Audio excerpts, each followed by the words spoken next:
Hello guys, इस video में हम बात करने वाले हैं पुरी और भुवनेश्वर की ट्रिप के बारे में। Welcome to our channel Naveen travel जय Shiv and I am very excited to say that welcome to my new blog. हमने अपनी जर्नी संबलपुर से स्टार्ट की थी बाय रोड। तो शुरुआत करते हैं श्री जगन्नाथ धाम से। 4 धामों में से एक धाम कहलाता है पुरी का ये श्री जगन्नाथ मंदिर। मंदिर में ये प्रसाद चढ़ाया जाता है जिसे खजा बोलते हैं और ये है महाप्रसाद। यह प्रसाद स्वयं भगवान का ही रूप कहा जाता है। कहा जाता है कि इस प्रसाद को ग्रहण करने से भगवान के पूर्ण रूप से दर्शन हो जाते हैं। है कि देश भर से लाखों श्रद्धालु यहाँ आते हैं, लेकिन फिर भी यहाँ प्रसाद की कमी नहीं होती। मंदिर दर्शन करने के बाद चलिए अब चलते हैं पुरी का सी बीच पे। ये है पुरी का गोल्डन बीच। अगर आप पूरी ट्रिप का प्लान कर रहे हैं तो कम से कम 3 दिनों का ट्रिप प्लान कीजिए, क्योंकि मंदिर दर्शन करने के बाद आप पूरा दिन बीच में एंजॉय कर सकते हैं। इवनिंग और नाइट व्यू का मज़ा लेने के लिए आप पुरी का बीच के पास में ही कोई होटल ले लीजिए। होटल के रेट्स मैंने डिस्क्रिप्शन बॉक्स में मेंशन किए हुए हैं, चेक कर लीजिए। पूरी बीच में आप वाटर बाइक का भी मज़ा ले सकते हैं और यहाँ के शॉप्स में आपको तरह तरह के शंख और सीप की बनी हुई चीज़ें भी मिल जाएंगी।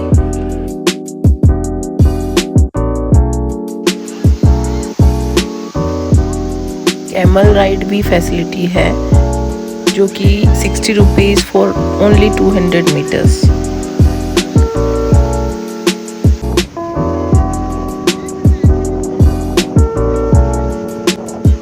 मंदिर दर्शन करने के बाद 1 डे हमने फुल बीच पे स्पेंड किया। उसके बाद हमने next day Konark and Bhubaneswar tour book किया। कोणार्क टेम्पल 13th सेंचुरी में बनाया गया था। इसे ब्लैक पगोड़ा भी कहा जाता है और सन टेम्पल भी कहा जाता है, क्योंकि ये सूर्य देवता का मंदिर है।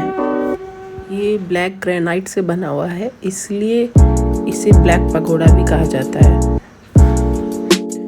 कोणार्क सिटी भुवनेश्वर और पुरी के बहुत ही करीब है,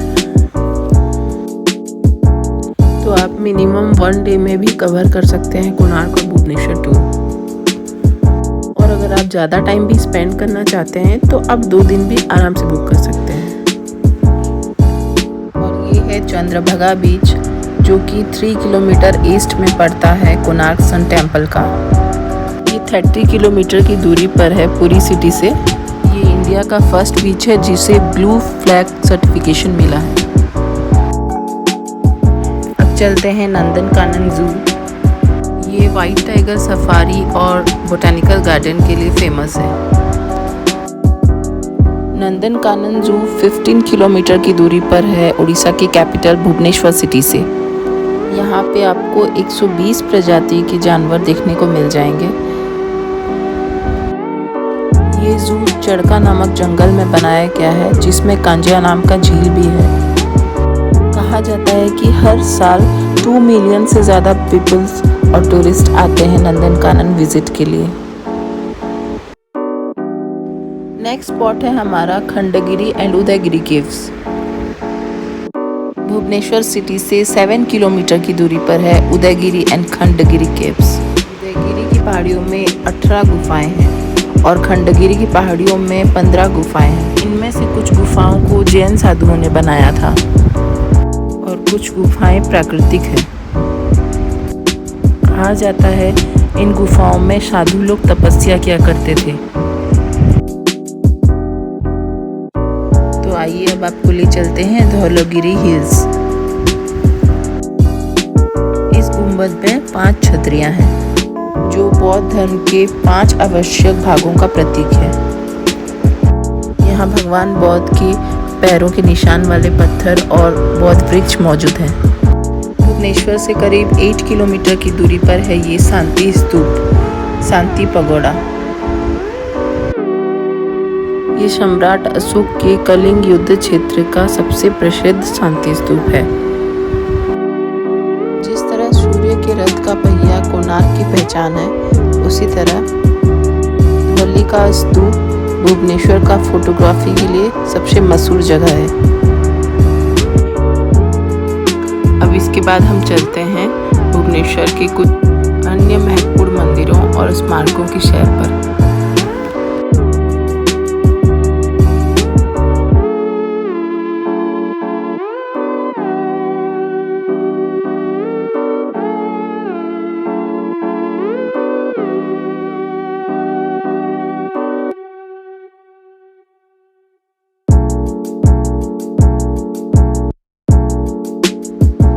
लिंगराज टेम्पल, जो भुवनेश्वर रेलवे स्टेशन से करीब 5 किलोमीटर की दूरी पर है।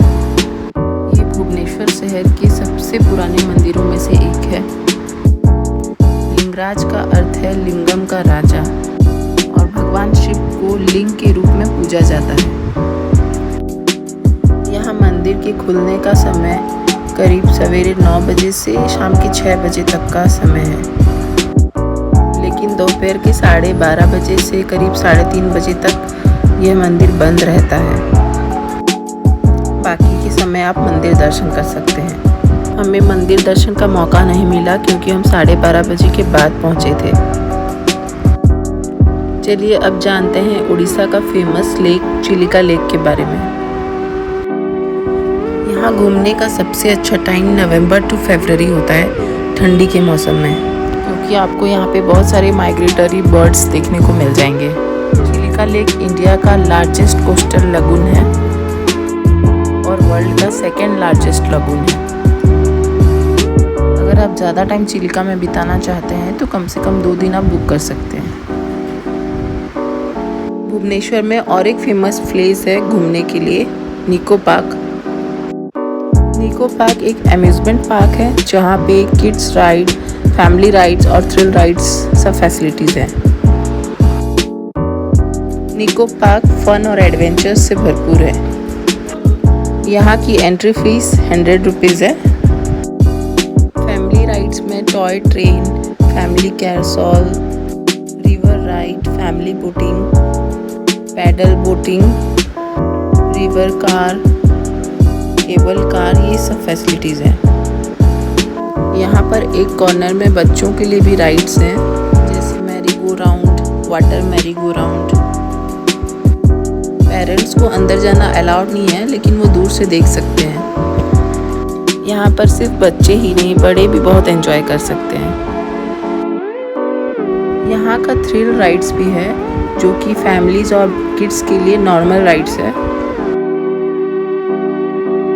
जिनको थ्रिल और एडवेंचर बहुत पसंद है वो ये राइड्स ले सकते हैं। इसमें स्काई डाइवर राइड है, जो कि 16 सीटर राइड है, जो कि 80 फीट की ऊंचाई से फॉल होता है स्पीड से। वाटर राइड भी है, जिसमें वाटर कोस्टर और वाटर शूट भी है। पायरेट राइड्स भी है, जैसे पेंडुलम की तरह मूव करता है, शिप के शेप में है। और भी बहुत सारे थ्रिलिंग राइड्स हैं, जैसे कि flying saucer, bull ride, moon raker, twist and turn. और भी बच्चों के लिए फैसिलिटीज़ हैं, जैसे video game and haunting house भी है। यहाँ पे आप पूरा दिन फैमिली के साथ एंजॉय करके स्पेंड कर सकते हैं।